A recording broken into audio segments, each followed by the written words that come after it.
എല്ലാവർക്കും പൈസ കൊടുക്കാൻ കഴിയില്ല. ചില ആളുകൾക്ക് അവരെ സമയം നീക്കി വെക്കാൻ കഴിയും.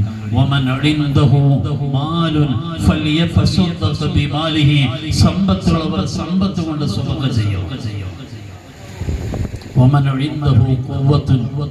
ശക്തിയുള്ള ആരോഗ്യമുള്ളവനാണെങ്കിൽ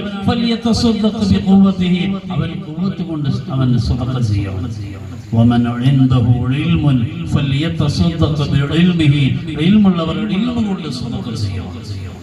ഇതല്ലേ റബ്ബിന്റെ തീരുമാനം. അതുകൊണ്ട് ഈ സദസ്സിൽ നിന്ന് ഞാൻ പറയട്ടെ, നമ്മുടെ വീട്ടിലെ കാര്യങ്ങളൊക്കെ യഥേഷ്ടം നടന്നു പോകും. നമ്മുടെ വീട്ടിൽ കറണ്ട് ബില്ല് അടക്കുന്നിടത്ത് വെള്ളത്തിന്റെ കാര്യം, ഗ്യാസിന്റെ കാര്യം, മറ്റു ഓരോ കാര്യങ്ങൾ ഒക്കെ ഭംഗിയായി നടന്നു പോകുക. അല്ലാഹുവിന്റെ നൂറാകുന്ന ഇൽമ പഠിപ്പിക്കുന്ന കേന്ദ്രം, ആ കേന്ദ്രം വൃത്തിയില്ല, ഭംഗിയില്ല, അഴുക്കാണ്, പൊളിയാണ്, ചളിയാണ്, ഇതൊന്നും പറയാൻ പറ്റില്ല. ഇതൊക്കെ നല്ല വൃത്തിയിലാണ്. സമസ്ത കേരള ജംഇയ്യത്തുൽ ഉലമയുടെ പുതിയ വിദ്യാഭ്യാസ രീതി അനുസരിച്ച് കുട്ടികളൊക്കെ ചെറിയ കുട്ടികളാകുന്ന സമയത്ത് തന്നെ സ്ക്രീനിലൂടെ ഇങ്ങനെ പലതും കണ്ടും കേട്ടും ആസ്വദിക്കുന്ന കാലമാണ്. എന്നാൽ മദ്രസയിൽ വന്നാലും അവർക്ക് സ്ക്രീനിലൂടെ വുദൂ പഠിക്കാനും ഖുർആൻ പഠിക്കാനും പാട്ടുപാടിയിട്ട് ദീനിന്റെ ആശയങ്ങൾ പഠിക്കാൻ പഴയ കാലത്ത് ഇങ്ങനെയൊക്കെ തന്നെ ഉണ്ടായിരുന്നത്. ഇത് പുതിയ സംവിധാനമൊന്നുമല്ല. നമ്മൾ വലിയ പുതിയ പദ്ധതി ആവിഷ്കരിച്ചെന്നൊക്കെ അവകാശവാദം ഉന്നയിക്കും. മുമ്പുണ്ടായ തടി വ്യസനമാല, എന്റെ കുട്ടിക്കാലത്തൊക്കെ ഞാൻ വായിച്ചത് തടി വ്യസനമാല, നിസ്കാരം നോമ്പൊക്കെ ചൊല്ലി പഠിപ്പിക്കുന്ന പാട്ടുകളാണ്.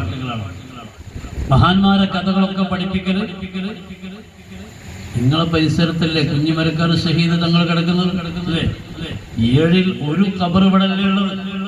പോർച്ചുഗീസുകാരുമായി യുദ്ധത്തിന് വേണ്ടി നിക്കാഹിന്റെ സദസ്സിൽ നിന്ന് ഇറങ്ങിപ്പോയ പുതിയാപ്പളയാണ് കുഞ്ഞിമരക്കാർ ഷഹീദ് റഹിമഹുല്ലാഹ്. അവരുടെ ചരിത്രങ്ങൾ കോർത്തിണക്കിയ പാട്ടുണ്ട്. അത്ഭുത പൂമാല എന്ന പേര്. ആ മാലെന്നപ്പോ നമുക്കറിയില്ല അല്ലേ? അത്ഭുത പൂമാല. ഹംസത്ത് എന്നവരെ പറ്റി ഹംസത്ത് മാല, മുജറബ് മാല ഉണ്ടായി. ഒരുപാട് മാലപ്പാട്ടുകൾ അങ്ങനെ പാടി പറഞ്ഞ പാട്ടുപാടി പഠിച്ചിരുന്ന പഴയകാലം.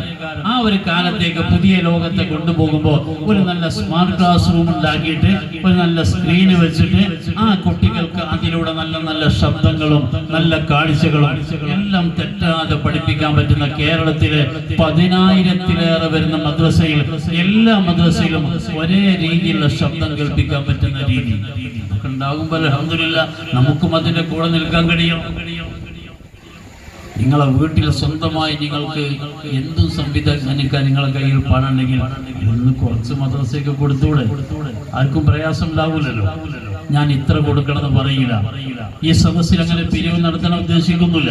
പക്ഷേ നിങ്ങൾക്ക് തന്ന സമ്പത്തിൽ നിന്ന് അല്ലാഹുവിന്റെ നൂറാകുന്ന ഇൽമിനെ പുതിയ കാലഘട്ടത്തിൽ നമ്മുടെ മക്കൾക്ക് തെറ്റാതെ പഠിക്കാൻ ഔലിയാക്കളെ ജീവിതം പഠിക്കണം, സുന്നത്ത് ജമാഅത്തിന്റെ അഖീദ പഠിക്കണം, സ്വാലിഹീങ്ങളെ വഴി പഠിക്കണം, നമ്മുടെ ആചാരങ്ങൾ എങ്ങനെയാണ് എന്ന് പഠിക്കണം, നമ്മുടെ അനുഷ്ഠാനങ്ങൾ എങ്ങനെയാണ് എന്ന് പഠിക്കണം. ഈ മദ്രസയിൽ വന്ന് പഠിച്ചുകൊണ്ടിരിക്കുന്ന മക്കളെ സംബന്ധിച്ചിടത്തോളം നബി തങ്ങൾ തറാവീഹ് നിസ്കരിച്ചതുപോലെ, നബി തങ്ങൾ ഖുതുബ നിർവഹിച്ചതുപോലെ, ഖുതുബുൽ അഖ്താബ് തങ്ങൾ ജീവിച്ചതുപോലെ, മംബറത്തെ തങ്ങൾ ജീവിച്ചതുപോലെ, എല്ലാ ഔലിയാക്കളും ആരിഫീങ്ങളും സ്വാലിഹീങ്ങളും ജീവിച്ചതുപോലെ എന്നല്ലാതെ ഒരു പുതിയ ആശയത്തെ പറ്റി നമ്മുടെ മക്കൾ ചിന്തിക്കാൻ പാടില്ല. അതല്ലേ നമുക്ക് ഇതുകൊണ്ട് കിട്ടാൻ പോകുന്നത്. അതുകൊണ്ട് ആ ഒരു നല്ല വഴിയിൽ എൻ്റെ പ്രിയപ്പെട്ട മുഅ്മിനീങ്ങളെ നമ്മുടെ മക്കളെ വളർത്തിയെടുക്കുന്നതിന് നമ്മെക്കൊണ്ട് കഴിയുന്ന എല്ലാവിധ സഹകരണങ്ങളും, അത് സാമ്പത്തികം ആവശ്യമാകുമ്പോൾ അങ്ങനെ, അല്ലാത്ത ആവശ്യങ്ങളാകുമ്പോൾ അങ്ങനെ, ആ വിധത്തിലൊക്കെ നിർവഹിക്കണം. ദുആയിലേക്ക് പ്രവേശിക്കുകയാണ്. ഉസ്താദ് അവർകൾ നേരത്തെ കുറേ ലിസ്റ്റ് വായിച്ചതും വായിക്കാത്തതും റബ്ബിനറിയാം. ഇവിടെ എഴുതിയതും എഴുതാത്തതും റബ്ബിനറിയാം. നിങ്ങൾ പറഞ്ഞതും പറയാത്തതും റബ്ബിനറിയാം. ആരോടും പറയാതെ നിങ്ങളെ മനസ്സിനകത്ത് കൊണ്ടു നടക്കുന്ന എല്ലാ മുറാദുകളും റബ്ബിനറിയാം. ഇൻഷാ അല്ലാഹ് കക്കടിപ്പുറം ഉസ്താദിന്റെയും കോയക്കുട്ടി ഉസ്താദിന്റെയും മഹാന്മാരാകുന്ന മശായിഖുമാരുടെയും എല്ലാവരുടെയും ഒരു ആത്മീയ സാന്നിധ്യമുള്ള ഈ സദസ്സിൽ നിന്ന് ഇത്ര അധികം മുഅ്മിനീകൾ മനസ്സിൽ തട്ടിയിട്ട് ആമീൻ പറഞ്ഞാൽ ഇജാബത്ത് ഉത്തരം ഉറപ്പാണ്, ഒരു തർക്കമില്ല. എന്നെ സംബന്ധിച്ചിടത്തോളം ഇതുപോലെയുള്ള അനേകം സദസ്സുകളിൽ പ്രത്യേകിച്ച് കോയക്കുട്ടി ഉസ്താദിന്റെ കൂടെ, അതുപോലെ വാവാട് ഉസ്താദിന്റെ കൂടെ, അത്തിപ്പറ്റ ഉസ്താദിന്റെ കൂടെ, ഒരുപാട് മഹാന്മാരുടെ കൂടെയുള്ള ദിക്റിന്റെയും ദുആഇന്റെയും സദസ്സിലൊക്കെ കൂടിയപ്പോ അനുഭവമാണ് പറയുന്നത്. ദിക്ർ ചൊല്ലിയ നാവുകളെ കൊണ്ട് ആമീൻ പറയുന്ന ഒരു നല്ല സദസ്സാണ്. ഇജാബത്ത് കിട്ടിയിട്ടുണ്ട്. ഇന്നത്തെ സദസ്സിൽ ഞാൻ നിങ്ങൾക്ക് ഉറപ്പ് തരികയാണ്, എന്താണ് വേണ്ടത് നിങ്ങൾ മനസ്സുകൊണ്ട് ആഗ്രഹിച്ച് ആമീൻ പറഞ്ഞോളൂ. ഇൻഷാ അല്ലാഹ് അല്ലാഹു നമുക്ക് ഇജാബത്ത് തരും. ഈ സദസ്സിൽ എല്ലാവർക്കും എത്തുമെന്ന് തോന്നില്ല, ഇത്ര അധികം വലിയ സദസ്സായതുകൊണ്ട്. എന്നാലും കുറഞ്ഞ ആളുകൾക്ക് നൽകാൻ പറ്റുന്ന തേൻ കുപ്പികൾ ഇവിടെ കാണുന്നുണ്ട്. ഇൻഷാ അല്ലാഹ് ഈ സദസ്സിന്റെ ഒരു ബറക്കത്ത് മാത്രം ഉദ്ദേശിച്ച് ആ തേൻ കുപ്പി നിങ്ങൾക്ക് കൊണ്ടുപോകാവുന്നതാണ്. അതിന് പകരമായി ഒരു വലിയ സംഖ്യ, ആയിരങ്ങളും പതിനായിരങ്ങളൊന്നും ഞാൻ പറയുന്നില്ല, കഴിയുന്നവർ കൊടുക്കുന്നവർക്ക് കൊടുക്കാം. പക്ഷെ ഒരു ചെറിയ തുക ഞാൻ പറയും, അതിനനുസരിച്ച് നിങ്ങൾക്ക് വേണമെങ്കിൽ അതിലേറെ നിങ്ങൾക്ക് നൽകാമെന്നല്ലാതെ ഞാൻ ഒരാളെയും നിർബന്ധിക്കില്ല. എല്ലാവർക്കും ലഭിക്കണമെന്നുള്ള ഈ സദസ്സിൽ കാണുന്ന ഈ തേൻകുപ്പികൾ മാത്രമാണ് ഇൻഷാ അല്ലാഹ് നിങ്ങളിലേക്ക് കൊടുത്തയക്കുന്നത്. സ്ത്രീകളുടെ ഭാഗത്തേക്ക് ഒരു ബോക്സ് പോകണം, പുരുഷന്മാരുടെ ഭാഗത്തേക്കും പോകണം.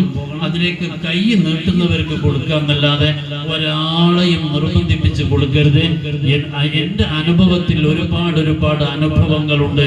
ഒരാളെയും നിർബന്ധിപ്പിക്കാതെ ഒരാൾ ഇഷ്ടത്തോടെ, സന്തോഷത്തോടെ, താല്പര്യത്തോടെ അതിൽ നിന്ന് ബിസ്മിച്ചൊല്ലി ഒരു തേനെടുക്കുന്നുണ്ടോ, അൽഹംദുലില്ലാ, അവർക്ക് അതിലൂടെ അറ്റമില്ലാത്ത ബറക്കത്തുണ്ടാകുമെന്ന കാര്യം ഉറപ്പാണ്. അതേ സമയത്ത് നിർബന്ധിച്ച് എല്ലാവരും കൂടെ എടുപ്പിക്കുകയാണെങ്കിൽ ആ തേനങ്ങ് പോയി കിട്ടുമെന്നല്ലാതെ അതിന് വലിയ ഫലമൊന്നും ഉണ്ടാകില്ല എന്നറിയാം.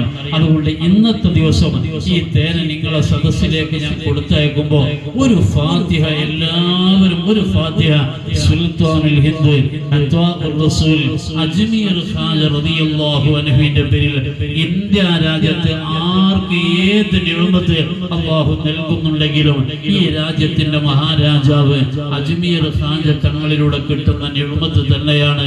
അവരെ ഹദ്റത്തേക്ക് ഒരു ഫാത്തിഹ ഓതിയതിനു ശേഷം നിങ്ങളുടെ മനസ്സിലെ മുറാദ് എന്താണ്? രോഗശമനമാണോ, കടം വീടലാണോ, ജീവിതത്തിലെ ബറക്കത്താണോ, മക്കൾ സ്വാലിഹീങ്ങളാവലാണോ, എന്തൊക്കെ നല്ല മുറാദുകളുണ്ടോ ആ മുറാദ് വെച്ച് നിങ്ങൾക്ക് ഒരു കുപ്പി തേൻ എടുക്കാവുന്നതാണ്.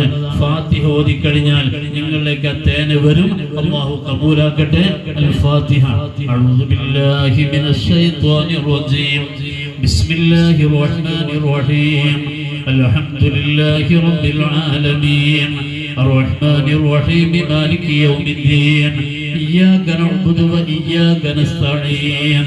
اهدنا الصراط المستقيم صراط الذين أنعمت عليهم غير المغضوب عليهم ولا الضالين. آمين. الله സുൽത്താനുൽ ഹിന്ദ് അജ്മീർ ഖാജ റളിയല്ലാഹു അൻഹു അവിടുത്തെ ഹദ്റത്തിലേക്ക് ഞങ്ങൾ ഓതിയ ഫാത്തിഹയുടെ മിസ്ല സവാബ് എത്തിക്കണേ അല്ലാഹ്.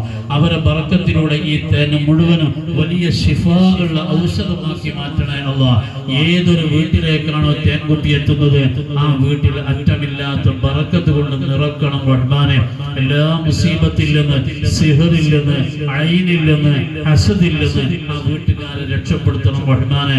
അല്ലാഹുവേ, ഏതൊരു വീട്ടിലേക്കാണോ ഈ തേൻ എത്തിച്ചേരുന്നത് ആ വീട്ടുകാർക്ക് നീ സമാധാനം നൽകണം റഹ്മാനെ.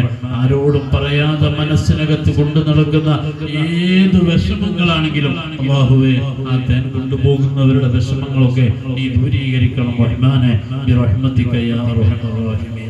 സ്വലാത്തുല്ലാഹി സലാമുല്ലാഹി അലാ ത്വാഹാ റസൂലില്ലാഹ്.